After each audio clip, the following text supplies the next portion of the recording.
welcome back to the show. I hope you're having a great day today. So, I want you to picture this. I want you to imagine that you're at the farmer's market this summer. You're browsing, enjoying the day, maybe picking up some fresh bread or a bouquet of flowers. But you never take out your wallet, you never tap your card, and you never hand anyone your phone. And yet, later that evening, when you check your bank account, there's a charge you don't recognize. Now, that's not a glitch, and that's not a bank error. That's ghost tapping.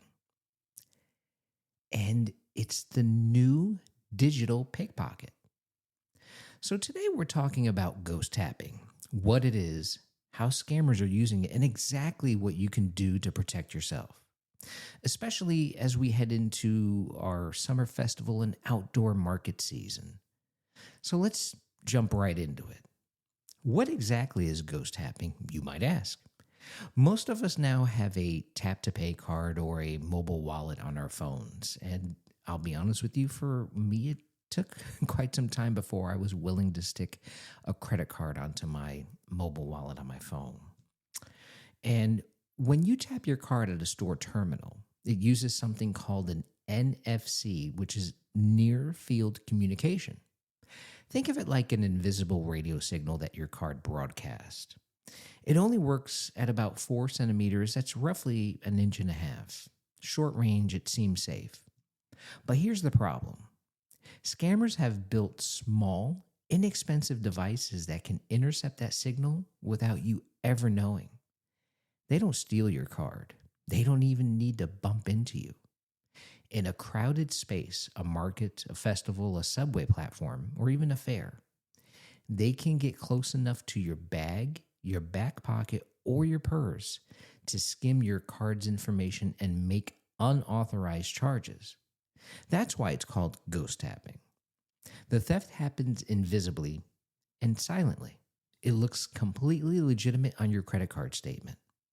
Here's how it plays out in the real world, though. The first way is the proximity skim. A scammer with a concealed NFC reader walks through a crowded area, right?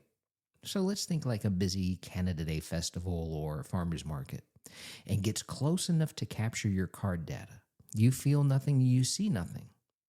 And the second way is the fake terminal. A scammer poses as a legitimate vendor, maybe selling lemonade, a raffle ticket, or a handmade item of some sort.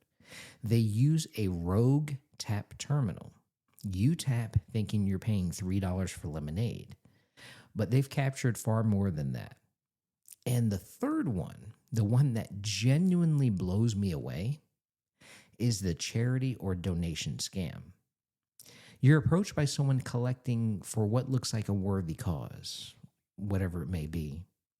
They hand you a tap device. You tap a small donation, except it's not a charity and it's not a small amount. These are happening right now. And as we head into summer, when we have street festivals, outdoor markets, concerts, fairs, the opportunities for scammers grow significantly. But here's the good news. Protection is simple. Let me walk you through 5 steps that will help you ease your mind with this and also protect you. Step 1, get an RFID blocking wallet or card holder. These are inexpensive and widely available. They create a physical shield that blocks NFC signals entirely. Your card simply cannot be read when it's inside one of these devices. This is your single most effective defense. Now, step 2. Turn on transaction alerts with your bank.